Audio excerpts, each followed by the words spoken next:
Hey, how's it going there, America? And also, I guess the rest of the world. It is the internet after all. My name is Producer Vic.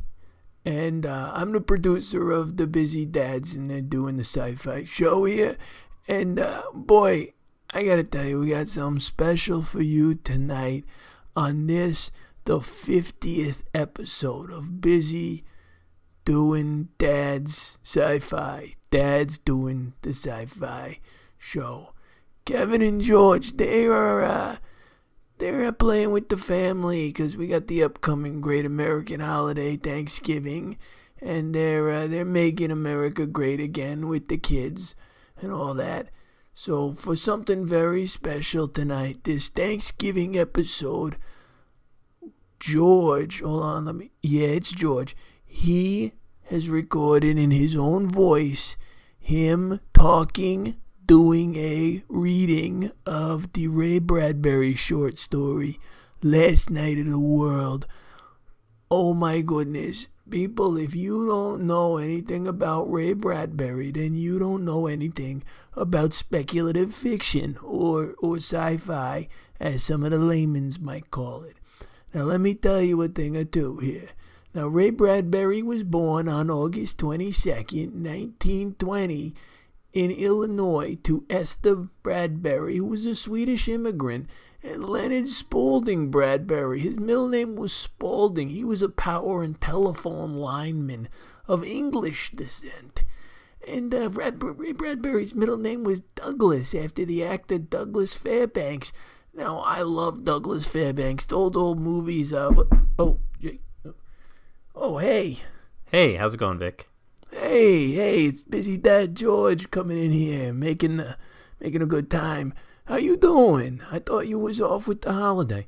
Yeah, I just popped in to grab some notes, and I heard you doing the recording, and I don't know if they need to know all of Ray Bradbury's life in order to appreciate what's about to be heard. Oh, okay. You're probably right. You're the big shot who's usually on the microphone, and I'm just the guy who gives you the money and the seltzer. So, yeah, okay. I was just gonna give him the highlights. Okay, Vic. Well, while I'm here, I just wanted to let you know that we really appreciate what you do, and have a happy Thanksgiving. Oh, thank you. Thank you very much, George. You go have a happy Thanksgiving too. I'm gonna do a little wrap it up here. And then we'll get to you singing the Ray Bradbury song there. All right, Vic. Take care. Enjoy your Thanksgiving. All right. Take care, George. So he's walking out the door now, and he's going to the okay. So the Bradbury family lived in Tucson, Arizona during 1926 to 27, and again from 32 to 33 while their father pursued employment. Busy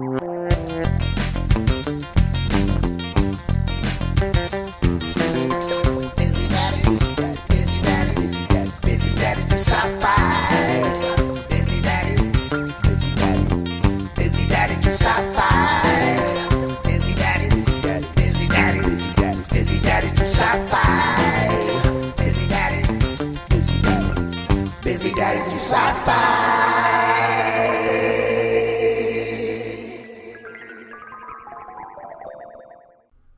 What would you do if you knew that this was the last night of the world? What would I do? You mean seriously? Yes. Seriously. I don't know. I hadn't thought. He poured some coffee. In the background, the two girls were playing blocks on the parlor rug in the light of the green hurricane lamps.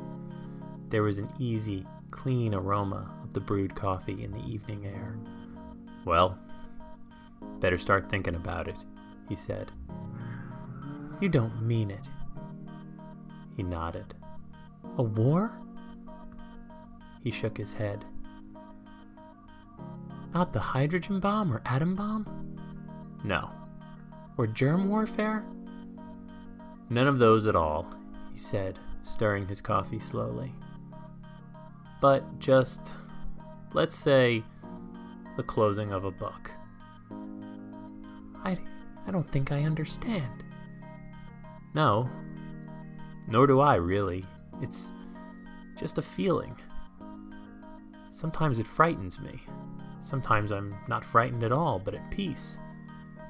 He glanced in at the girls and their yellow hair shining in the lamplight. I didn't say anything to you. It first happened about 4 nights ago. What? A dream I had. I dreamed that it was all going to be over. And a voice said it was. Not any kind of voice I can remember, but a voice anyway. And it said things would stop here on Earth.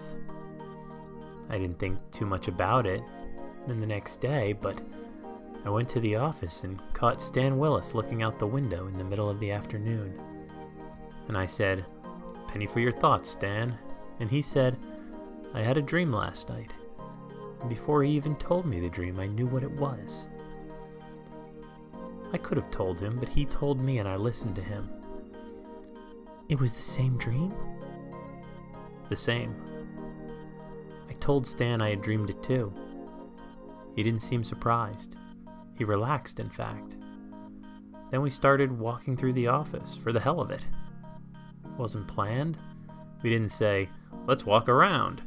We just walked on our own. And everywhere we saw people looking at their desks, or their hands, or out windows. I talked to a few. So did Stan. And they all had dreamed? All of them. The same dream, with no difference. Do you believe in it? Yes. I've never been more certain. And when will it stop? The world, I mean. Sometime during the night for us. And then, as the night goes on around the world, that'll go too. It'll take 24 hours for it all to go. They sat a while, not touching their coffee. Then they lifted it slowly and drank, looking at each other. "Do we deserve this?" she said. It's not a matter of deserving. It's just that things didn't work out. I noticed you didn't even argue about this. Why not? "I guess I have a reason," she said. The same one everyone in the office had? She nodded slowly. "I didn't want to say anything. It happened last night, and the women on the block talked about it among themselves today. They dreamed. I thought it was only a coincidence." She picked up the evening paper. "There's nothing in the paper about it." Everyone knows, so there's no need. He sat back in his chair, watching her. Are you afraid? "No. I always thought I would be, but I'm not." Where's that spirit called self-preservation they talk so much about? "I don't know. You don't get too excited when you feel things are logical. This is logical. Nothing else but this could have happened from the way we've lived." We haven't been too bad, have we? "No. Nor enormously good. I suppose that's the trouble. We haven't been much of anything except us, while a big part of the world was busy being lots of quite awful things." The girls were laughing in the parlor.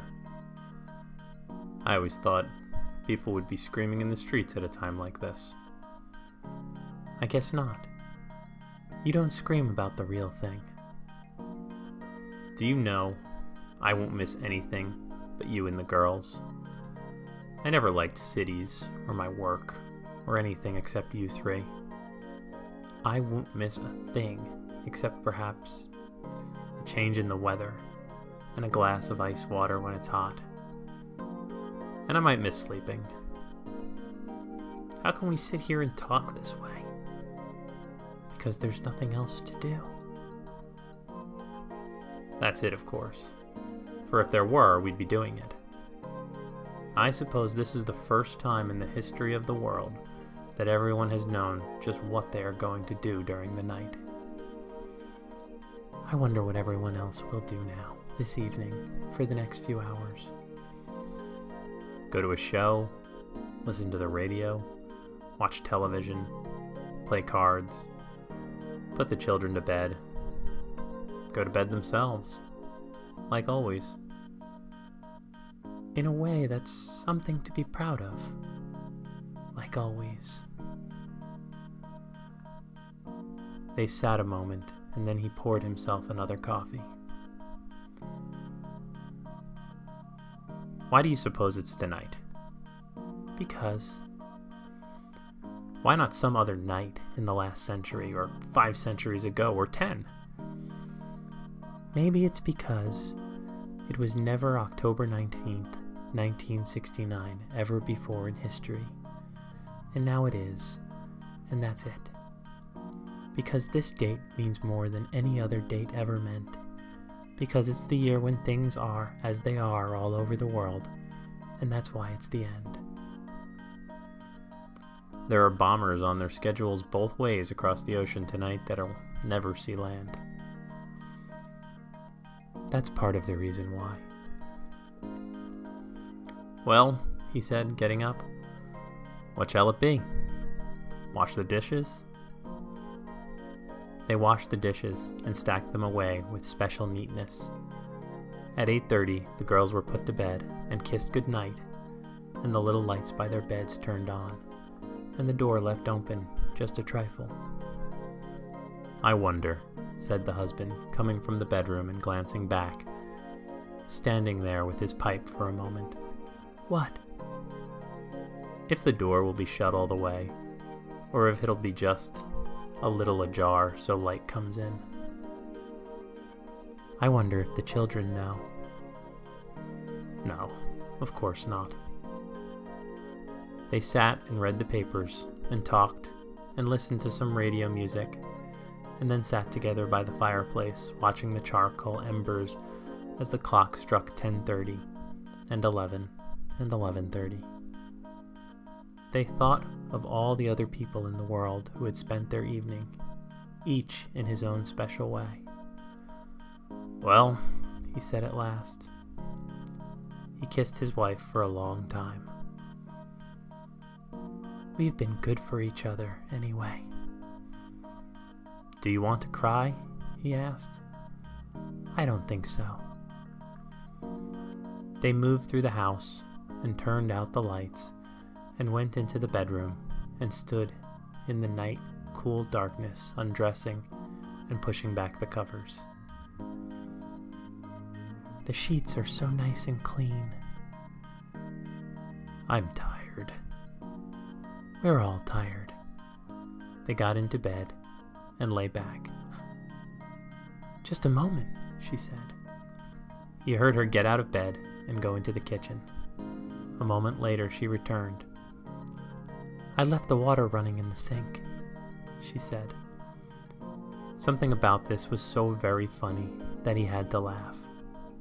She laughed with him, knowing what it was that she had done that was funny.